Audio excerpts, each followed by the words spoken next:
ঠাকুরের মাৎসন্যায় বইটার আসল নায়ক হচ্ছেন কাজী নজরুল ইসলাম। কি কারণে সেটা বলি।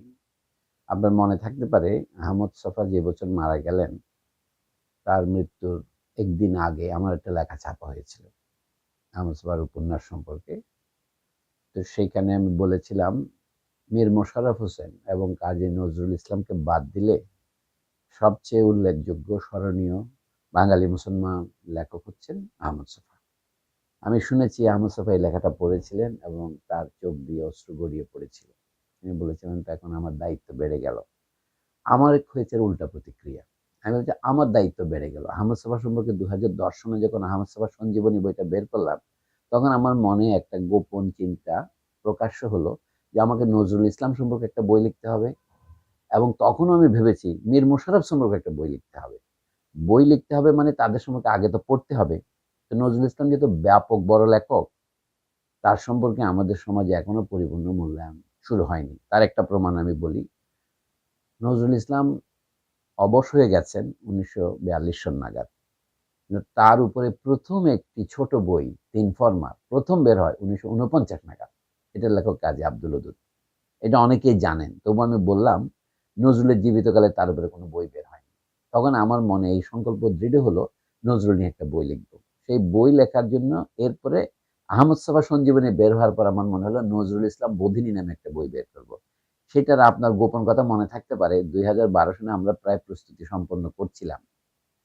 দুর্ভাগ্যবশত ইতিহাসের নানা কারণে ওই বই আর বের হয়নি।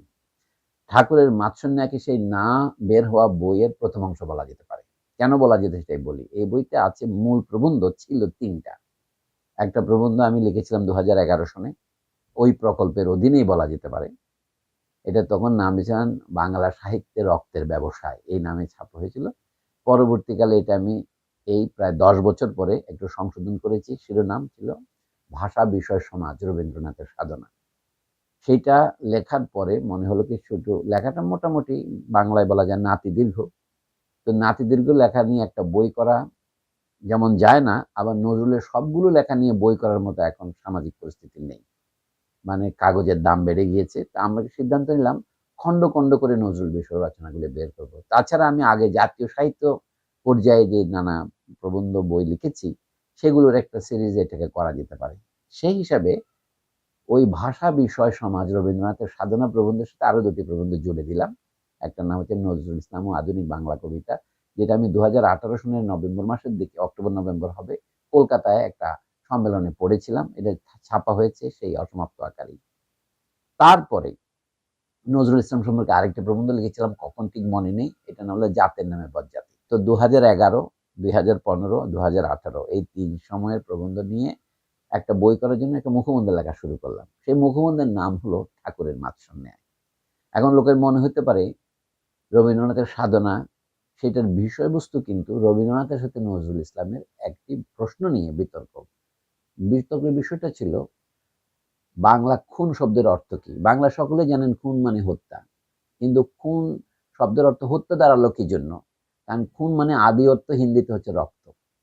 তো বাংলায় তার অর্থ গড়িয়ে গড়িয়ে, যেটাকে ইংরেজিতে বলে ম্যাটোনিমি বা লক্ষণা আকারে, এটার অর্থ দাঁড়ালো বাংলায় যে রক্ত খুনে পরিণত হলো বাংলায়, কিন্তু মূলটা আমরা ভুলে গেলাম।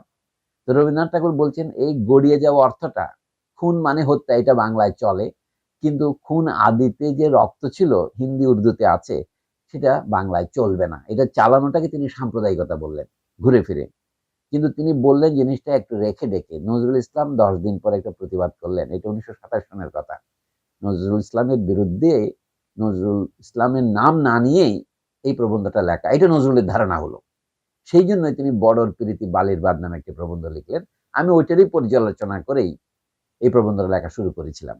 বাংলা সাহিত্যে, বঙ্গ সাহিত্যে খুনের মামলা নামে নজরুলের প্রবন্ধের প্রতিবাদ করেছিলেন প্রমথ চৌধুরী। তিনি নিজ নামে লেখেননি, তিনি তখন সকলেই জানেন লিখতেন বীরবল নামে। নজরুল তার আগে যেটা লিখেছিলেন সেটার নাম ছিল বড়র প্রীতি বালির বাদ।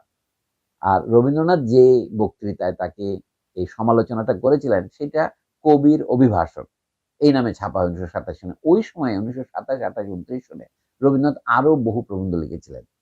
রবীন্দ্রনাথের 2টো বইতে সেগুলো সংকলিত হয়েছে, সাহিত্য, সাহিত্যের পথে ইত্যাদি। রবীন্দ্র রচনাবলী সবই আছে। তা আমার চিন্তা হলো আমার এই ৩ প্রবন্ধের সাথে একটা ভূমিকা লিখি এবং ওই প্রবন্ধগুলো ছাপাই। তাহলে রবীন্দ্রনাথের বক্তৃতা, নজরুলের প্রতিবাদ, বড়র প্রীতি বালির বাদ, বীরবল নামে প্রমোদ চৌধুরীর প্রবন্ধ, বঙ্গ সাহিত্যে খুনের মামলা। আমি সেটাকে অনুকরণ করে আমার প্রবন্ধের নাম দিয়েছিলাম বাঙ্গালা সাহিত্যের রক্তের ব্যবসায় বা হাঙ্গামা, এই নাম দিয়েছিলাম। যা হোক, ধীরে ধীরে লেখাটি বিকশিত হয়েছে। ২০১১ থেকে ২০২৩ প্রকাশ পর্যন্ত আমি নিরন্তর তাতে সংশোধন করেছি, কিন্তু ব্যাপক পরিবর্তন করিনি। কিছু যাকে বলে দোহাই আবার পর্যালোচনা করেছি। এই হচ্ছে ঠাকুরের মাছনে বইয়ের শানে নজুল।